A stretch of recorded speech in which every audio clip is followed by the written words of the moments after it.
Doctor اسرار احمد کے بیانات کے لیے ہمارے چینل دین ایلیویٹ کو سبسکرائب کریں۔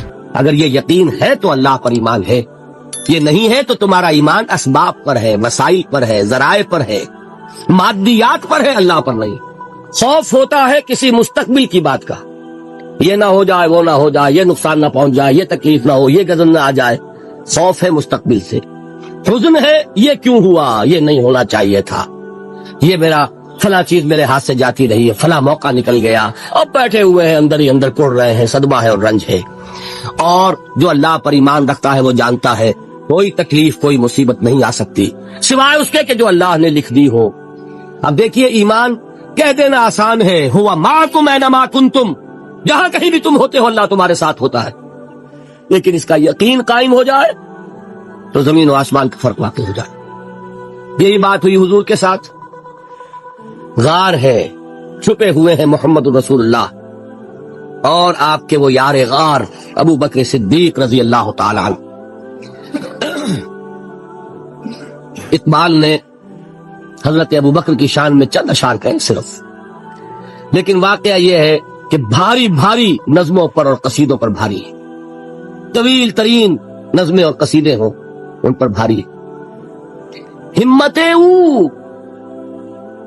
ابو بکر کی ہمت جو ہے، کشت ملت را چو ابر، جیسے بارش سے کھیتی اپجتی ہے، ابو بکر کی ہمت اور عزیمت اس امت کو اسی طرح سینچنے والی ہے۔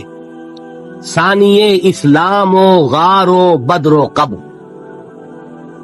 وہ دوسرے تھے اسلام میں، دوسرے پہلے کون تھے؟ انا اول المومنین، حضور کی بات ہے، سب سے پہلا ایمان لانے والا میں، دوسرے ابو بکر۔ ویسے ہمارے ہاں یہ چلتا ہے اختلاف، حضرت علی پہلے ہیں کہ حضرت ابو بکر پہلے ہیں، لیکن اس میں بڑی خوبصورت تطبیق قائم کی ہے علماء نے اور بہت صحیح ہے۔ چار کے بارے میں فیصلہ ہی مت کرو کہ کون پہلے ہے، ان کی ایک عجیب تقسیم کر دی ہے۔ آزاد مردوں میں، بالغ مردوں میں سب سے پہلے ابو بکر، بچوں میں سب سے پہلے علی، خواتین میں سب سے پہلے خدیجہ، اور غلاموں میں سب سے پہلے زید ابن حارثہ۔ بڑی پیاری تقسیم ہے، یہ چاروں ہی پہلے ہیں، ہر ایک کے لیے اولیت ہے۔ اور واقعہ یہ ہے کہ اگر زمانی اعتبار سے تعین ہوگا تو پہلے خدیجۃ الکبریٰ آئیں گی رضی اللہ تعالی عنہ، کسی اور سے بات کرنے کی نوبت بعد میں آ سکتی ہے، پہلے تو اہلیہ محترمہ سے بات ہوئی، آتے ہی پہلی وحی ہوئی ہے، ابھی تبلیغ کا حکم نہیں تھا، کس کو بتایا واقعہ؟ ابھی اپنی نبوت کی تبلیغ کا تو حکم ہی نہیں آیا، واقعہ کس کا ہے؟ وہ خدیجہ کا ہے۔ جب کہا ہے کہ خشیت علی نفسی، مجھے اپنی جان کا اندیشہ ہے، تو کیا جواب دیا خدیجہ نے رضی اللہ تعالی عنہا؟ وہ صدیقۃ الکبریٰ ہے، صدیقات جو ہے خواتین ان میں چوٹی پر خدیجۃ الکبریٰ ہے رضی اللہ تعالی عنہا، اور صدیق جو مرد ہیں ان میں صدیق اکبر ہے ابو بکر صدیق رضی اللہ تعالی عنہ، لیکن صدیقات میں چوٹی پر۔ جب حضور نے فرمایا خشیت علی نفسی، کیا فرمایا، کیا عرض کیا، کیسے تسلی دی؟ نہیں، اللہ آپ کو ضائع نہیں کرے گا، آپ غریبوں کے ہمدرد ہیں، آپ مساکین کے تکالیف رفع کرنے والے ہیں، آپ بیواؤں کی سرپرستی کرتے ہیں، آپ مسافروں کی خدمت کرتے ہیں، اللہ آپ کو ضائع نہیں کرے گا۔ یہ یقین ہے اس خاتون کے اندر۔ خیر وہ ایک علیحدہ بات ہو جائے گی، میرے دل پر حضرت خدیجہ رضی اللہ تعالیٰ عنہ کی شخصیت کا بڑا گہرا نقش ہے، جو وہ کوئی اور ہی وقت اور موقع ہوا تو بیان ہوگا۔ بہرحال اقبال نے ایک مصرے میں جو چار اولیتیں جمع کر دی ہیں، ہمتیں کشت امت را چو ابر، ثانی اسلام و غار و بدر و قبر۔ اسلام میں حضور کے بعد پہلے کون؟ ابو بکر۔ غار میں حضور کے ساتھ کون؟ ابو بکر۔ بدر کی رات اللہ کا رسول سر بسجود، وہ جھاڑ، وہ گھاس پھوس کی جو جھوپڑی بنائی گئی تھی، اور وہاں تلوار ننگی لے کر پہرا دینے والا کون؟ ابو بکر۔ اور اس حجرہ عائشہ میں محمد کے بعد سب سے پہلے دفن ہونے والا کون؟ ابو بکر رضی اللہ تعالی عنہ وصلی اللہ علیہ وسلم۔ جس کے دل میں ایمان راسخ ہو چکا ہو وہی اللہ کا ولی ہے، جسے اللہ پر یقین ہو چکا ہے وہی اللہ کا ولی ہے، جسے یقین ہے اللہ میرے ساتھ ہے، میرا مددگار، میرا پشت پناہ، میرا ساتھی، میرا دوست، میرا محبوب، میرا محب۔ اللہ اہل ایمان سے محبت کرتا ہے۔ واللہ یحب الصادقین، ان اللہ یحب الذین یقاتلون فی سبیلہ صفا کانہم بنیان مرصوص۔ اللہ محبت کرنے والا، اہل ایمان محبوب، اور اہل ایمان محبت کرنے والے اللہ محبوب۔ والذین آمنوا اشد حبا للہ۔ آپ تصور کیجئے جسے یہ رشتہ ایمان یا رشتہ ولایت حاصل ہو جائے، الا ان اولیاء اللہ لا خوف علیہم ولا هم یحزنون، آگاہ ہو جاؤ، اللہ کے دوستوں کے لیے نہ کوئی خوف ہے نہ کوئی حزن ہے۔ اور میں بیان کر چکا تھا، خوف اور حزن کے خاتمے ہی کا نام امن ہے۔ زوال خوف، زوال حزن۔ یہ خوف اور حزن کیوں آتے ہیں بار بار؟ اللہ تخافوا ولا تحزنوا، دونوں آ گئے۔ الا ان اولیاء اللہ لا خوف علیہم ولا هم یحزنون، پھر وہی دو۔ وہ کیوں ہے؟ خوف ہوتا ہے کسی مستقبل کی بات کا، یہ نہ ہو جائے، وہ نہ ہو جائے، یہ نقصان نہ پہنچ جائے، یہ تکلیف نہ ہو، یہ غضب نہ آ جائے، خوف ہے مستقبل سے۔ حزن ہے یہ کیوں ہوا، یہ نہیں ہونا چاہیے تھا، یہ میرا فلاں چیز میرے ہاتھ سے جاتی رہی ہے، فلاں موقع نکل گیا، اب بیٹھے ہوئے ہیں اندر ہی اندر کڑ رہے ہیں، صدمہ ہے اور رنج ہے۔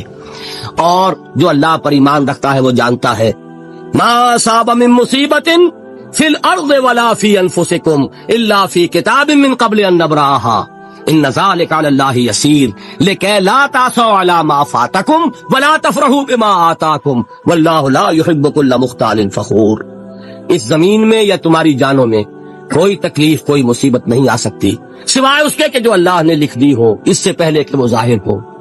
جس کو یہ حقیقت معلوم ہو گئی اس کو یہ طرز عمل اختیار کرنا چاہیے، جو چیز چھن جائے، جاتی رہے، چھوٹ جائے، اس پر افسوس نہ کرو۔ کس نے چھینی؟ دوست نے۔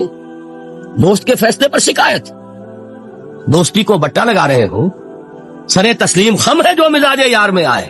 اگر دوستی ہے تو پھر تو تمہیں گردن جھکانی چاہیے کہ ہر چہ ساقی ماریخت عین الطافست، جو بھی میرا ساقی میرے پیالے میں ڈال دے اس کا کرم ہے، جو اس کی طرف سے آئے اس پر کوئی رنج نہیں، کوئی صدمہ نہیں، کوئی غم نہیں، کوئی شکایت نہیں، کوئی شکوہ نہیں، اور جو ہوگا وہ اس کے اذن کے بغیر نہیں ہوگا، اور اس کا اذن ہوگا تو یقیناً میرے لیے خیر ہی خیر ہے، چاہے وہ ناگوار شے ہو، بظاہر مجھے اچھی نہ لگ رہی ہو، میری شارٹ سائٹڈنس میں مجھے وہ نظر آ رہی ہے کہ میرے لیے بری ہے، لیکن قرآن نے کہا ہے عسیٰ ان تکرہوا شیئا وہو خیر لکم وعسیٰ ان تحبوا شیئا وہو شر لکم واللہ یعلم وانتم لا تعلمون۔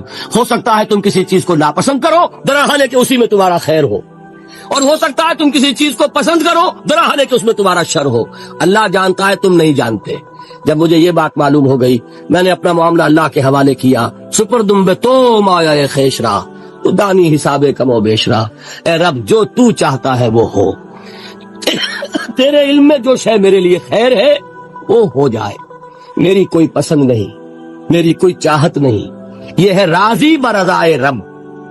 اکبر الہآبادی نے اسے کہا ہے رضائے حق پہ راضی رہ، یہ حرف آرزو کیسا، خدا خالق، خدا مالک، خدا کا حکم تو کیسا؟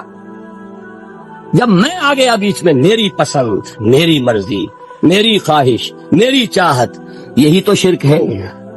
ما شاء اللہ کان وما لم یشاء لم یکن، جو اللہ نے چاہا وہ ہوا، جو اس نے نہیں چاہا نہیں ہوا، اختیار اس کا ہے، میرا تو نہیں۔ رضائے حق پہ راضی رہ، یہ حرف آرزو کیسا، خدا خالق، خدا مالک، خدا کا حکم تو کیسا۔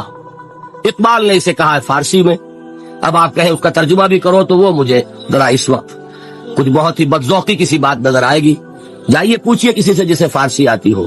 برو کشید ز پیچا کے ہست و بود مرا، چوکدہا کے مقام رضا کشود مرا۔ مجھے تو تمام پیچ و خم سے نکال دیا اس مقام رضا نے، میں راضی برضائے رب ہوں، جو فیصلہ اس کا میں اس پر راضی۔ تو کہاں کا حزن اور کس کا خوف؟ ایک حدیث میں آتا ہے، یعنی حرام نہیں ہے، دنیاوی قواعد، اصول، قوانین کے تحت کسی سے مدد چاہنا، کوئی سوال کرنا حرام نہیں ہے، آپ کچھ سوال کریں، مدد لیں، اسی پر دنیا قائم ہے، ایک دوسرے کے ساتھ تعاون کے ساتھ۔ لیکن اونچا مقام کیا ہے؟ کسی سے سوال مت کرو سوائے اللہ، یہاں تک کہ جوتے باندھنے کا چشمہ تمہیں درکار ہے تو بھی کسی سے مت مانگو، اللہ سے مانگو۔ کیا پتہ اللہ کس کے دل میں ڈال دے اور وہ آ کے تمہیں چشمہ پیش کر دے، ہوتا ہے ایسا، بس اوقات ہوتا ہے۔ جو اللہ کے ساتھ لو لگا کر رکھنے والے ہیں ان کے تو ایسے واقعات ہوتے ہیں کہ دل میں ایک بات آئی اور اس کے بعد وہی بات جو ہے وہ کوئی شخص آ گیا اس نے وہ بات پوری کر دی. کیونکہ لوگوں کے دل جو ہے وہ تو اللہ کے دو انگلیوں کے مابین جو چاہتا پھیر دیتا. کیا پتا اللہ کسی فرشتے کو انسانی شکل میں بھیج دیتے. آتا ہے فرشتہ آتا ہے انسانی شکل میں آتا ہے آپ کی تکلیف کو رفع کر دے آپ کی ضرورت کو پورا کر دے. اسی سے مانگ کسی اور سے مانگ. یہ ہے توحید کا لب لباب. یوں سمجھیے اسلام کی جڑ کیا ہے؟ ایمان. اسلام کا جو خارجی نظام عمل ہے انفرادی اعمال ہو اجتماعی ہو ان سب کی روح رواں کیا ہے؟ ایمان. ٹھیک ایک بات کو ایمان کا خلاصہ لب لباب کیا ہے؟ ایمان باللہ.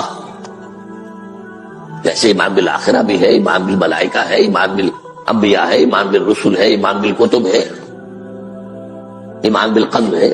لیکن اصل ایمان اسی لیے ایمان مجمل میں آپ کو معلوم ہے کسی اور چیز کا ذکر نہیں. آمنت باللہ کما ہوا باسمائہ و صفاتہ وقبلت جمیع احکامہ اقرار باللسان و تصدیق بالقلب. یہ ایمان مجمل ہے. اجمالی طور پر ایمان اس کا نام ہے. ہاں مفصل تفصیلی طور پر آمنت باللہ و ملائکتہ و کتبہ و رسلہ والیوم الآخر والقدر خیرہ و شرہ من اللہ تعالی.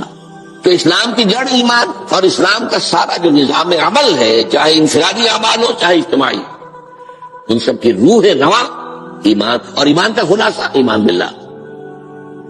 اور ایمان باللہ کا اصل حاصل وہ ہے جو اس حدیث میں آ رہا.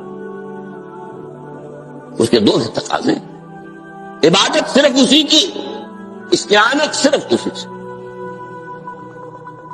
اس لیے میں نے سورہ فاتحہ کا تذکرہ شروع میں کیا. یہ عبادت کا جوہر ہے. عبادت کا جو ہے یہ ایمان کا حاصل. عبادت صرف اس کی اور استعانت صرف اس.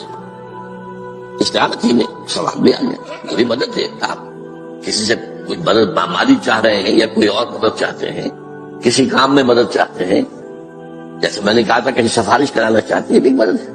وہی کام تھا فاستعن باللہ. اور جب مدد مانگو صرف اللہ سے مانگو. اور وہ سارے الفاظ یاد کر لیے. استدعاء استعانت استغاثہ. یہ جو غوث اعظم سے استغاثہ کیا جاتا ہے یہ تو شرک ہے. استغاثہ اللہ سے دعائی اللہ کی.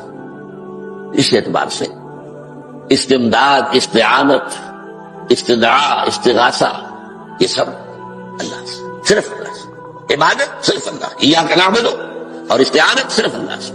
مانگو صرف اللہ سے. جب مدد طلب کرو صرف اللہ سے. اور جان لو اگر تمام لوگ جمع ہو کر تمہیں کوئی فائدہ پہنچا جائے نہیں پہنچا سکتے. الا بشیء قد كتب اللہ لك وان اجتمعوا على ان يضروك بشیء لم يضروك الا بشیء قد كتب اللہ علیک. اگر سب مل کر چاہے تمہیں کوئی نقصان پہنچا دے نہیں پہنچا سکتے مگر وہی کچھ جو اللہ نے تمہارے لیے لکھ دیا. اب بتائیے خوف کی جڑ کٹ جائے گی کہ نہیں؟ یہ جو ایمان جو ہے یہ خوف اور حزن دونوں سے نجات دلانے والی بات ہے. جو حقیقی مومن ہے وہ اللہ کا ولی ہے. حقیقی مومن وہ اللہ کا ولی ہے. اور الا ان اولیاء اللہ لا خوف علیہم ولا هم يحزنون. یہ اولیاء اللہ کو علیحدہ مخلوق نہیں ہے. وہ ان کے سر پہ سینگ نہیں ہوتے انسان ہی ہوتے ہیں. لیکن حقیقی معنی میں مومن ان اعتبارات سے جو آج ہم پڑھ رہے ہیں ایمان اس درجے کا پہنچ گیا تو اللہ کا ولی ہے. یہ ہے وہ اللہ کا علم. اس میں ہر شے لکھ دی گئی ہے. اس کی قلم اٹھا لیے گئے. جیسے آپ کو معلوم ہے امتحان ہوتا تھا 3 گھنٹے ختم ہو گئے اسٹاپ رائٹنگ بس اب قلم رک جانا چاہیے. وہ قلم تو تقدیر کا کاتب جو ہے وہ قلم اس کا اب اٹھا لیا گیا. اور جو صحیفے جن پر لکھا گیا وہ خشک ہو گئے. یہ تو روایت ہے جو امام ترمذی نے جس کو روایت کیا. یہ متن ان کا ہے جو ہم نے پڑھا ابھی. اور ان کا قول یہ ہے کہ یہ حدیث حسن صحیح ہے. لیکن یہی روایت اور انہی راوی سے عبداللہ ابن عباس سے رضی اللہ تعالیٰ عنہما اور بھی محدثین نے کی ہے. تو اس میں سے ایک اور متن جو ہے وہ یہاں پر امام نووی نے دے دیا ہے. احفظ اللہ تجدہ امامک. یہ تو پہلا وہ ٹکڑا تھا. وقت تو جاہد تھا یہاں امامک ہے. امام مطلب ایک ہی اپنے سامنے پاؤ. اللہ کی حفاظت کرو اللہ کو دل میں اللہ کی یاد کو محفوظ رکھو. گویا کہ اللہ کو مستحضر رکھو. ذکر اللہ کے معنی کیا ہے؟ استحضار اللہ فی القلب، یہ ذکر اللہ ہے. جنہیں ہم ذکر سمجھ بیٹھے ہیں وہ ذکر کے ذریعے ہے. اقیم الصلاۃ لذکری، نماز قائم کرو میری یاد کے لیے. نماز ذریعہ ہے یاد کا. یہ علیحدہ بات ہے کہ آپ نے 17 رکعتیں بھی پڑھ لی ہو عشاء کی اور یاد آپ کو آئی نہیں کوئی. آپ تو ایک میکینیکل انداز میں جو ہے وہ اٹھک بیٹھک کر رہے ہیں اور آپ کی زبان سے کچھ بھی نکل رہا ہے، تو اس کا آپ کے شعور سے، دل کی گہرائی سے کوئی رابطہ ہے ہی نہیں. وہ ذکر تو نہیں ہوا. ہاں نماز فرض تھی وہ ادا ہو گئی، آپ کی فرض ادا ہو گئی.